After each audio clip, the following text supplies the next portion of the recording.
अहिलेसम्म पनि यो चाहिँ longest cable car system in the world. Oli सरकारकै कारणले त नभनौँ होइन, किनभने ओलीजी नै प्रधानमन्त्री भएपछि यसको लाइसेन्स पनि हामीहरूले प्राप्त गरे हो। यो त यस्तो अपराधपूर्ण कानुन सम्मत अपराध लगानीमाथि नेपालमा हुन्छ। त्यहाँदेखि सरकारकै अर्को इन्स्ट्रुमेन्ट विद्युत प्राधिकरणले पिपिए नगर्दी लुटेर ल्याएको सम्पत्ति यो कानुन सम्मत अपराधले देश डुबेको। यस्तो बोलिराख्दाखेरि म आफै अभिशप्त न्यायपालिकाको बारेमा यस्तो टिप्पणीहरू गरिराख्नु पर्दाखेरि डिपिआर त धेरै हेर्नुहोस् 2500 पेजको डिपिआर छ।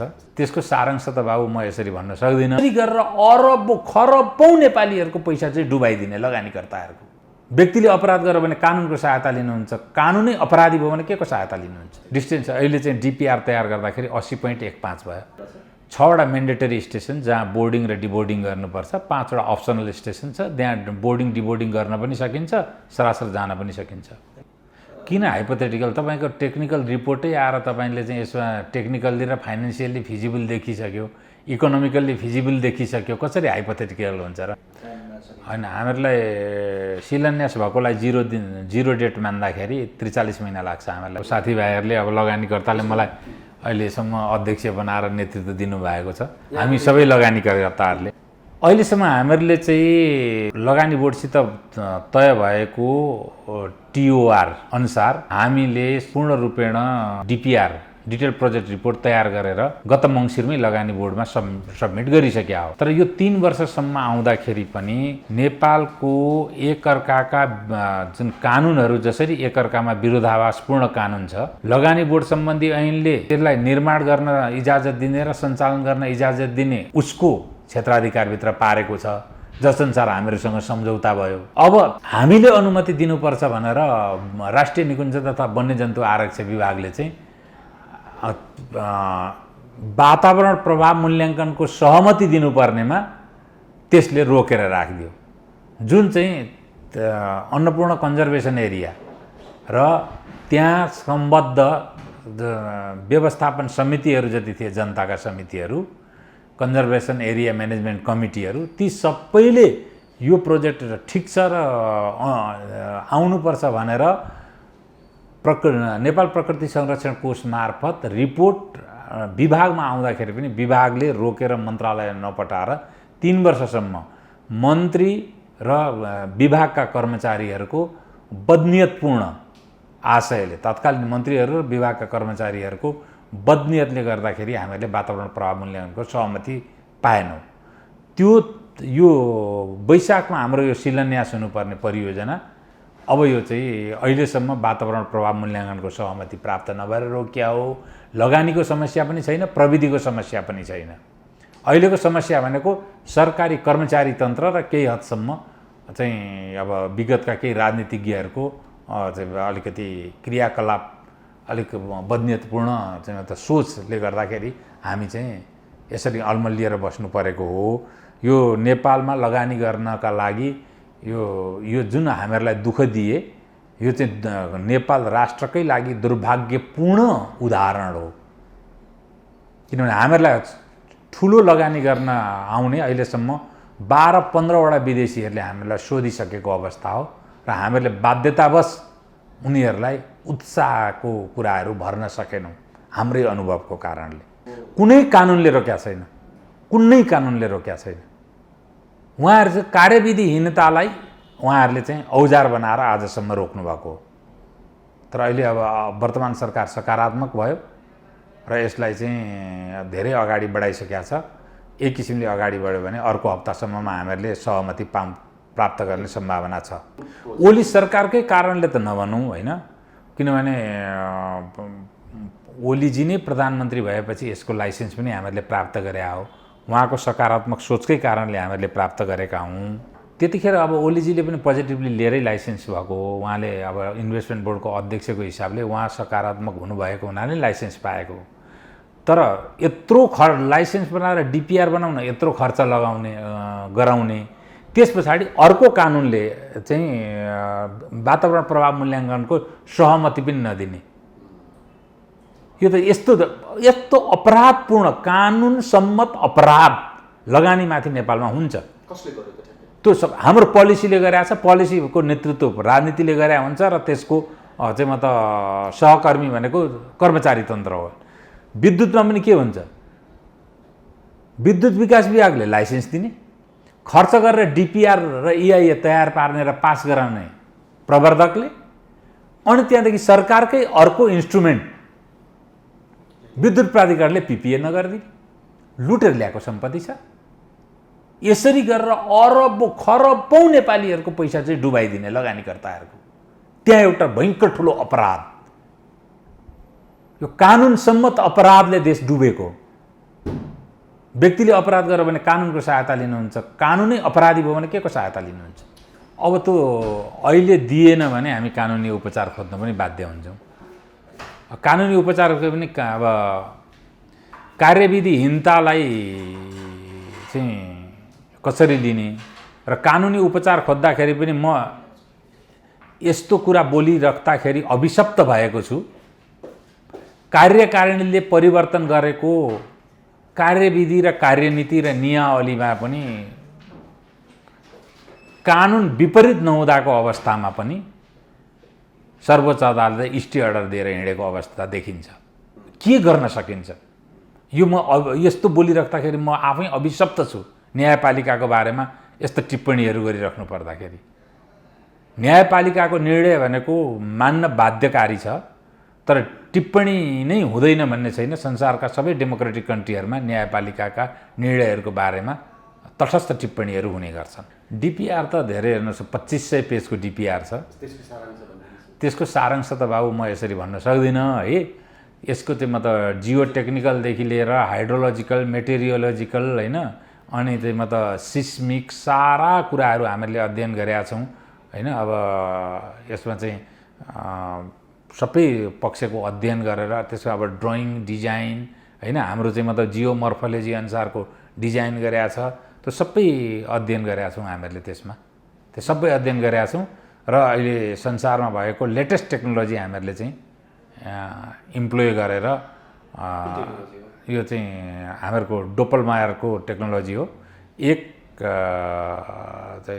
मिनटमा यो चाहिँ 1 सेकेन्डमा 7 मिटरको दूरी तय गर्छ।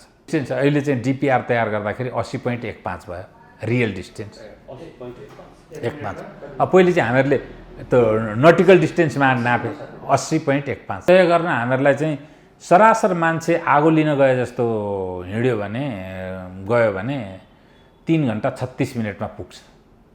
3 घन्टा 36 मिनटमा वहाँ नयाँ पुलबाट। तर त्यो स्टेसन हामीसँग 6वटा कतिवटा छ? 6वटा मेन्डेटरी स्टेसन जहाँ बोर्डिङ र डिबोर्डिङ गर्नुपर्छ। 5वटा अप्सनल स्टेसन छ, त्यहाँ बोर्डिङ डिबोर्डिङ गर्न पनि सकिन्छ, सरासर जान पनि सकिन्छ। 11वटा स्टेसन, 11वटा स्टेसनमा पेसेन्जर चढ्न उत्रिन मिल्छ र त 11वटा कुनै पनि एक स्टेसनबाट अर्को स्टेसनको मात्रै पनि टिकट काटेर मान्छे जान सक्छ। अर्थात् यो एक किसिमले आम परिवहन प्रणाली पनि हो। 55 अर्ब अहिले 55 अर्ब 40 अर्ब त त्यतिखेर हुन्थ्यो, अहिले हामीले गर्न पाएको भए। डलरको भाउ कति बढ्यो?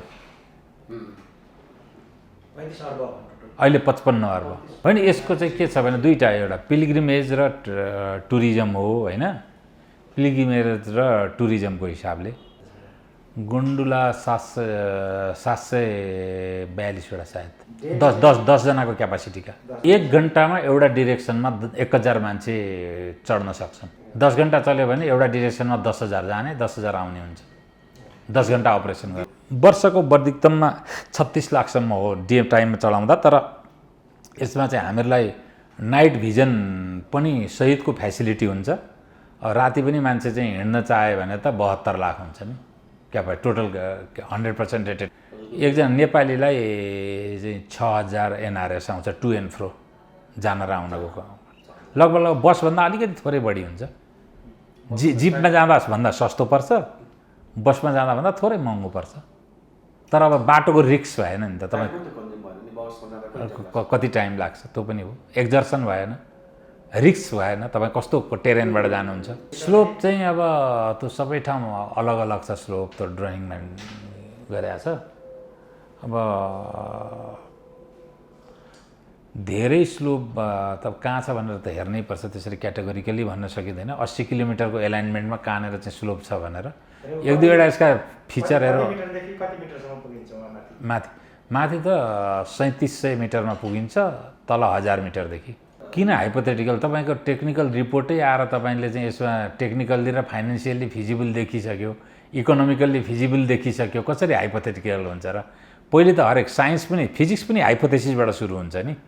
अब त हामीहरूले त प्र्याक्टिकल नै छ नि। 2 वर्ष कोभिड हो, कोभिडभन्दा अगाडि चाहिँ घाँसा प्रहरी चौकीले राखेको रेकर्ड अनुसार 1 वर्षमा 10,37,38,000 10,34,000 मान्छे गएका छन्। एकदम हाम्रो के छ भने हाम्रो मार्केटिङ स्ट्राटेजी नै दक्षिण भारतका प्रान्तीय भाषामा समेत विज्ञापन गर्ने भन्ने छ। यो चाहिँ के भने उभयधाम हो, यसको महायानी वज्रयानी बुद्धिज्म र सम्पूर्ण चाहिँ हिन्दूहरूका लागि, खास गरिकन वैष्णव र स्वामीनारायण सम्प्रदायका लागि त अनिवार्य गन्तव्य स्थल हो। हामीहरूको ब्रेक इभन भने चाहिँ 8.5 लाख भन्दा बढी 9 लाखको हाराहारी छ। 9 लाख जति यात्रु हामीहरूले लानै पर्छ। हामीहरूको पहिल्यै वर्षदेखि त्यो देखिन्छ, स्टडी गर्दा देखिन्छ। मार्केट हामीहरूले एक्सपर्ट लगाएर मार्केट स्टडी गराएका छौँ। 7 दिनको भ्यालिड हुन्छ। 7 दिनसम्म जहाँ जहाँ बसेर जता जता घुमेर आए पनि भयो। त्यसमा चाहिँ अब फिजिबिलिटी हेरेर हामीहरू 10 दिन पनि गराउन सक्छौँ, केही फरक परेन त्यसमा। हामीहरूलाई शिलान्यास भएकोलाई 0 डेट मान्दाखेरि 43 महिना लाग्छ हामीलाई अपरेसनमा ल्याउनु। यसमा अहिलेसम्मको लगानीको फिलोसफी भनेको 20% इक्विटी छ, झन्नै 28-29% हामीहरूले डिबेन्चरबाट कलेक्ट गर्ने भन्ने छ। अनि 20% इक्विटीको पनि चाहिँ 9% पब्लिकको आइपिओबाट आउँछ, 11% प्रोमोटर्सको हुन्छ। अनि बाँकी चाहिँ लगभग 55% चाहिँ हामीहरूलाई यहाँको ब्याङ्कबाट कर्जा लिन्छौँ। हामीहरू लोकल, हाम्रो दुइटै तयार छन्, लोकल र अब्रोड ब्याङ्क। तर करेन्सी एक्सचेन्ज रेटको अहिले रिस्कले गर्दाखेरि हामीहरूले लोकल ब्याङ्कबाटै कर्जा लिनेतर्फ हामीहरू बढी अग्रसर छौँ। अहिलेसम्म सबै प्रमोटर स्वदेशी नै छौँ। अहिले त अब सुरु छ यो क्राउड फन्डिङ पनि हो, धेरै साथीहरू आउँदैछन् हामीहरूलाई। अब यसमा त्यो 11% भनेको लगभग 5.5 अर्ब रुपियाँ हो, होइन? 5.5 झन्डै 6 अर्ब रुपियाँ हो। त 6 अर्ब रुपियाँ नेपालमा हामीहरू जुटाउँछौँ। हामीहरूको 6 टिम हामीसित। हामीले त 6 अर्ब लगानी नै गर्ने हो, बाँकी त पब्लिकले लगानी गर्छ, अनि बाँकी डिबेन्चर हुन्छ अनि ब्याङ्कले लगानी गर्छ।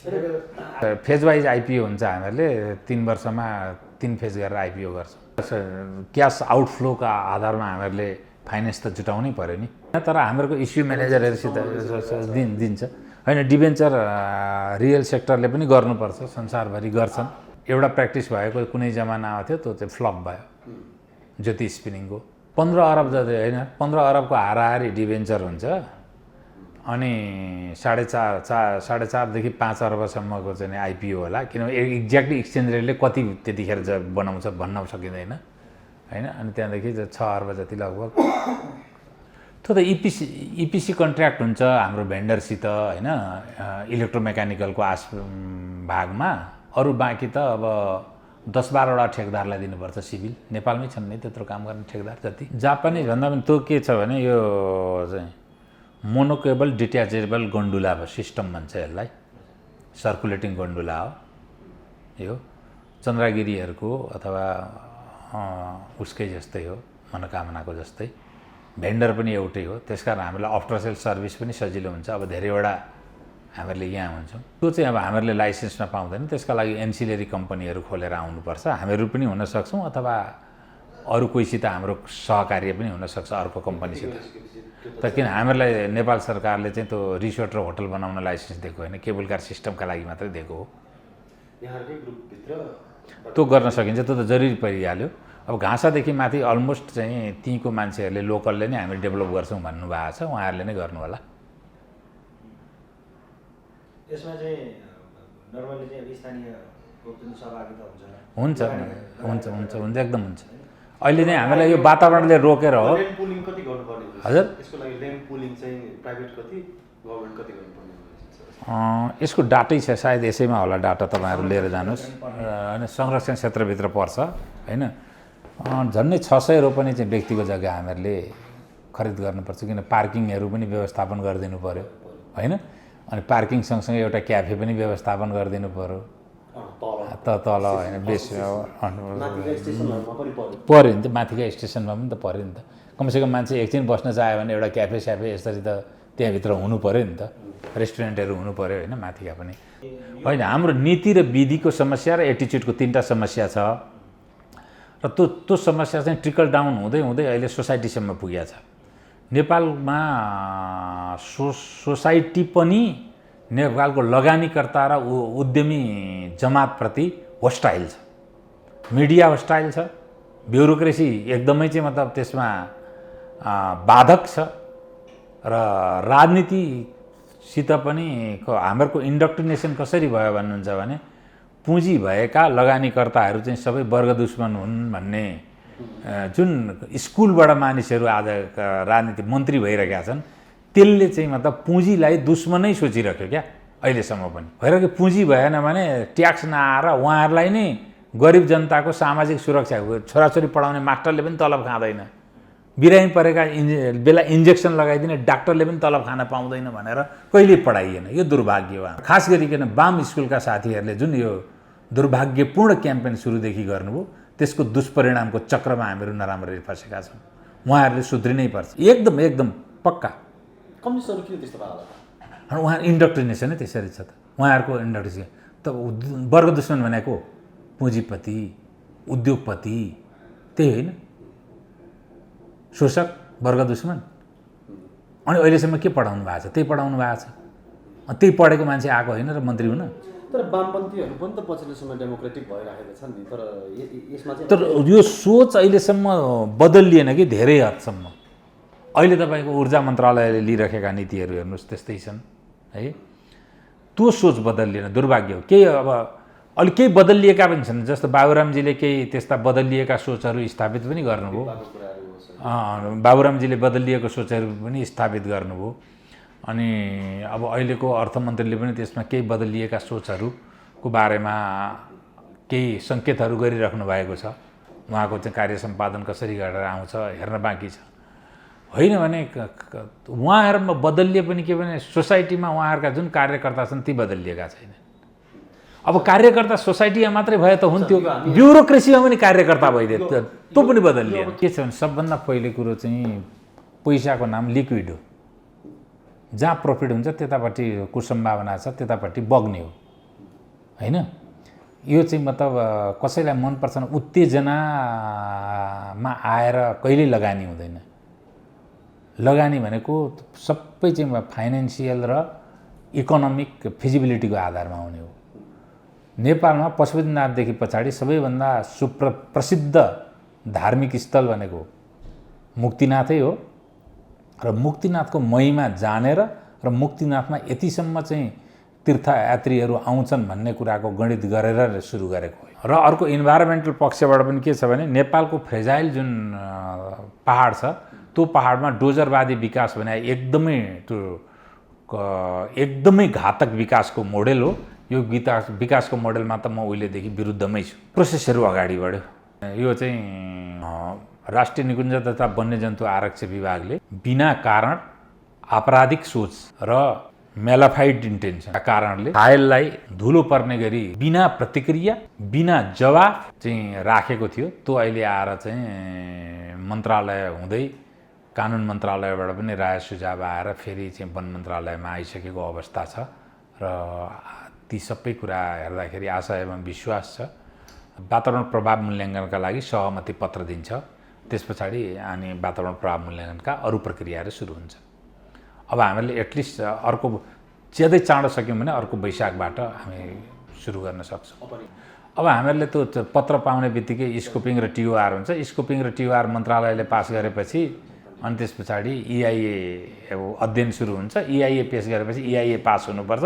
इआइए पास भएपछि हामीहरू सबैका लागि इलिजिबल हुन्छौँ। इआइएको त होइन, तपाईँको कस्तो छ भन्ने कुरा हाम्रो टेक्निकल रिपोर्टको आधारमा हुन्छ। यसको त 1% छुट्यायो भने त 55 करोड हुन्छ। 55 करोड कहाँबाट इआइएलाई लाग्छ भने त्यो त मैले यसपालिको ब्यालेन्स सिटै हेर्नुपर्छ कति छ भनेर होइन। तर अहिलेसम्मको लगभग हाम्रो 40 करोडको हाराहारी खर्च भइसकेको छ। 40 करोड अहिले होइन, त्यो त हामीले अस्ट्रेलियाबाट स्पेसल पर्पोज एयरक्राफ्ट ल्याएर सर्वे गराएको छ। नेपालमा लाइडर सर्वे गराउने प्राइभेट पार्टी त हामी पहिलो हो। एउटा ठुटो बुटो एउटा झार पनि नउखेलेर 80 किलोमिटरको सर्वे कसैले गराएको छ? कति चाहिँ वनस्पति नष्ट हुन्छन् सर्वे गराउँदाखेरि। त्यस्तो गराउँदाखेरि पनि हामीहरूमाथि यस्तो अङ्कुश लाग्छ भने योभन्दा पापी काम केही हुन्छ? यसलाई लाइडर सर्वे भन्छ होइन।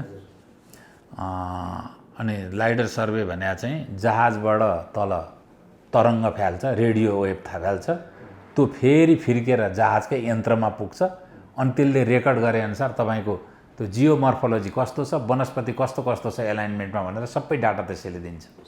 पुरानै टेक्नोलोजी हो नेपालका लागि, नयाँ नेपालमा सरकारले चाहिँ गरेको छ। त भेरी बबईमा पनि गरे हो सरकारले चाहिँ होइन। प्राइभेट सेक्टरको त पहिलो यो त 2 वर्ष भएर डिपिआरै तयार भएर दिएको 1 वर्ष हुन लागिसक्यो। जहाज हो, हवाई जहाज, स्पेसल इक्विप्ड हवाई जहाज। त्यो लाइडर सर्वे गर्ने मात्रै हवाई जहाज हो, त्यसको कामै लाइडर मात्रै सर्वे गर्ने। आउन 7 दिन, जान 5 दिन, 10 दिनको लागि त त्यसै पैसा तिर्नु पर्यो। अनि यहाँ 15 दिन बस्यो क्यार। दिनको टोटल हाम्रो $17,000 लगभग लाग्थ्यो त्यो हवाई जहाजको मात्रै। फेरि डाटा प्रोसेसिङको अलग छ। अनि त्यहाँदेखि त्यो सिभिल एभिएसन अथोरिटीलाई पैसा तिर्नु पर्यो, पार्किङ त्यो ह्याङ्गरको चार्ज। त्यो कुरो मान्छेले किन सोच्नु पर्यो? त्यो कर विभागले सोच्ने कुरा हो, राजस्व अनुसन्धानले सोचोस् न हामीहरूलाई आएर। त अरूले किन सोच्नु पर्यो? मेरा बाबुको पैसा लगानी गर्छु भनेर हामीले सुरु गरे हो र सबै। हाम्रो त हाम्रो क्यापासिटी अनुसारको मात्रै लगानी गर्ने हो। 40 करोड जुटाउने यस्तो रिस्की पोजिसन भने अब किन सक्दैनौ जब प्रोजेक्ट सक्सेसतिर अगाडि बढिरहेको छ। मेरो हाइड्रो अब होइन, हाम्रो ठुलो टिम छ। टिममध्ये म चाहिँ अब हाइड्रोहरूमा पनि सहभागी छु। 2टा हाइड्रो छ। अनि एउटा मध्यम निर्माणाधीन छ, 3 मेगावाटको हाइड्रो पावर निर्माण भइसकेको छ। अरू पनि अब पाइपलाइनमा प्रोजेक्टहरू छन्। हामीले गरिरहेको बिजनेसमा त त्यही हो। मेरो त अब 2050 सालदेखि नै म म्यानुफ्याक्चरिङ बिजनेसमा संलग्न मान्छे हुँ। अनि मेरो अहिले चाहिँ सबै मैले म्यानुफ्याक्चरिङ चाहिँ फेज आउट गरेँ। अब सक्दिनँ म लेबर ह्यान्डल गर्न भनेर। मेरो प्रिन्टिङ एन्ड प्याकेजिङ थियो। अरू पनि धेरै छन्। अब यो कुरो चाहिँ तपाईँहरूलाई भन्ने कुरा होइन, तर बिग हाउसहरूले पनि गरेका छन्। चन्द्रजी र हामीहरूलाई अहिले एउटै प्रब्लम परेको छ। उहाँ सिक्लेसमा गर्दै हुनुहुन्छ प्रोजेक्ट होइन। उहाँलाई र हामीलाई परेको प्रब्लम एउटै हो। चन्द्रजीसित पनि गएर, चन्द्र ढकालजीसित पनि गएर कुरा गर्नुहोस्।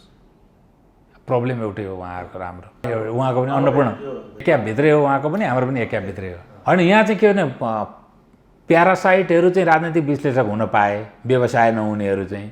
व्यवसाय हुने कुरो चाहिँ मान्छे चाहिँ बोल्नु भएन भन्ने कुरा हो भने अलग कुरा हो। म स्वावलम्बी छु, म पराश्रित छैन। मेरो मस्तिष्क बेचेर र मेरो चाहिँ मतलब सिप बेचेर र मेरो लगानी बेचेर म उभिएको मान्छे हुँ। अब राजनीतिक रूपले म अब आफ्ना विचारहरू लेखक, अब 5वटा पुस्तक पनि निक्लिया छन् मेरा। अब के गर्नु त? अब नलेखौँ म? मैले व्यवसाय गरेको छु, मान्छे रिसाउँछन् भनेर नलेख्ने हो भने अलग कुरा हो। अब एउटा आइपिओ आउँदैछ अर्को एउटा हाइड्रोको होइन। बिचमा चाहिँ एकदमै यो पोलिसीले गर्दाखेरि नै दुःख पाएको हो धेरै। अब ठिकै छ। अब के गरेर म मास्टरको छोरो हो, कसैलाई विश्वास छैन भने धनकुटा हो पहिली। म मास्टरको छोरो हुँ, कसैलाई विश्वास छैन भने नलगाए हुन्छ, विश्वास हुनेले लगाए हुन्छ। धनकुटाको कुर्ले तिनपा मेरो जन्म भएको। त्यहाँबाट सिधै म हेटौडामा व्यवसाय गरेँ। त्यस पछाडि काठमाडौँ नै हो, पढ्न काठमाडौँ नै आएको हो। बिजनेस हेटौडाबाट सुरु भएको। बुवा धरान बस्नुहुन्छ साइलो भाइसित।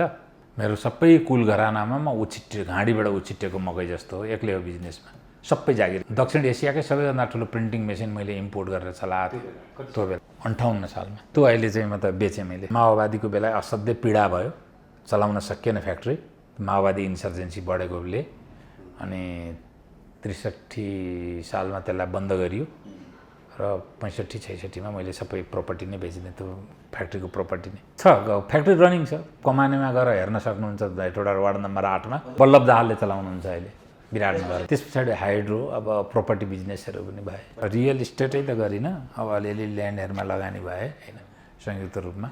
रियल इस्टेट पनि अब गरियो भने अहिले म आफैले बनाएको हाउजिङमा म आफै बसिरहेको छु। 22वटा घरको कोलोनी छ। त्यहीँ बस्छु म कपन भङ्गालमा। सबै धेरै पहिले हो। अब 70-71 सालमै सबै बिक्री भइसक्यो अरू गरिनँ मैले अलिअलि अब साथीहरूले संयुक्त लगानी गरेर तँ पनि हाल्न भन्छन् अनि म पनि हालिदिन्छु पछि ल्याएर प्रफिट दिन्छन् त्यस्तै त दुईटा हाइड्रो र यो हो एउटा अब लाइसेन्सको प्रोसेसमा छ बढी मालिका केबल कार छ नि त अब एउटा चाहिँ काठमाडौँमा म 9वटा पोखरीमा 30 टन माछा उत्पादन गर्छु प्रति वर्ष काठमाडौँभित्र मात्रै यो त मेरो कुरा अब अरू छन् नि त मलाई त के हो मेरो टेक्निकल स्किल अर्थात् मेरो व्यवस्थापकीय कुराहरूलाई गरेर छन् साथीहरूले बिजनेस पृष्ठभूमि पनि डाक्टर राजेश किशोर श्रेष्ठ हुनुहुन्छ एनएमसीको हो उहाँ होइन नेपाल मेडिकल कलेज अत्तरखेलको ओम अस्पतालको पनि डाइरेक्टर हो राजन श्रेष्ठ हुनुहुन्छ रियल इस्टेटमा ठुलो उहाँको एक्सपोजर छ पूजन रेग्मी हुनुहुन्छ उहाँ पनि त्यतिकै महत्त्वपूर्ण मान्छे हो अनक कन्स्ट्रक्सनको पनि लगानी छ त टिम ठुलो छ नि त 22-23 जना मान्छे छ त अहिलेसम्म त अब त यो त सबै पोखराका साथीहरूलाई त हामीले रोकेर राखेको छ तपाईँहरू बस्नुहोस् यो इन्भाइरोमेन्टल क्लियरेन्स भएपछि मात्रै हाल्नुहोस् पैसा भनेर पोखराको एकदम उद्योग वाणिज्य सङ्घले नै रेस्पोन्स गरेर हामीहरू 1 करोडको त इक्विटी हामीहरू कसैलाई तपाईँले दिन पाउनुहुन्न त्यो पोखरेलीको मात्रै हुनुपर्छ भनेर भन्नुभएको छ उहाँहरूले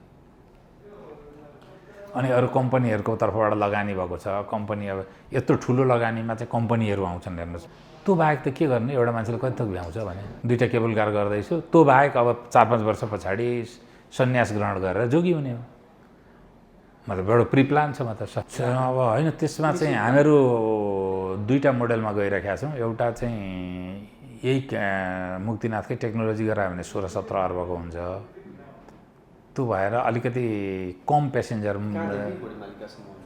यो बामका बजारदेखि बढी मालिकासम्म यसको 12.8 कि 13 किलोमिटर छ लगभग मलाई चिन्नका लागि 2008मा मेरो प्रकाशित सपनाका गाथाहरू भन्ने पुस्तक पढ्नुहोस् त्यो नेपाल साहित्य प्रकाशन केन्द्रले प्रकाशित गरे हो 2012मा प्रकाशित जल सपना भन्ने पुस्तक पढ्नुहोस् 2018मा प्रकाशित स्वप्न यात्रा भन्ने किताब पढ्नुहोस् म साइन्सको विद्यार्थी टियुबाट हो केमिस्ट्रीमा मास्टर्स गरेँ 40 सालको पास आउट हो होइन टिचिङ त अहिले मलाई चाहिँ नेपालमा जियो पोलिटिक्सको एक्सपर्टको रूपमा लिन्छन् र आर्मीको वार कलेजदेखि लिएर स्टाफ कलेजमा र कलेजहरूमा प्राय इन्टरनेसनल पोलिटिक्स र जियो पोलिटिक्सको चाहिँ क्लास लिन्छ मेरो सबै कुराहरू जियो पोलिटिक्समै गरेर टुङ्गिन्छ हरेक कुरालाई त्यहाँ जोड्या हुन्छु र यो अफगानिस्तानको बारेमा मेरो अब भिडियोहरू हेर्नुभयो भइहाल्छ जियो पोलिटिक्समा सिरिजै छ तर मैले बारम्बार भनेको छु नि म व्यापार पनि गर्छु म लेख्ने पनि भनेको छु म बनिया हुँ यसमा कुनै दुविधा नहोस् भनेर मैले बारम्बार भनेको छु यसमा कुनै मैले ढाँटेको कुरै छैन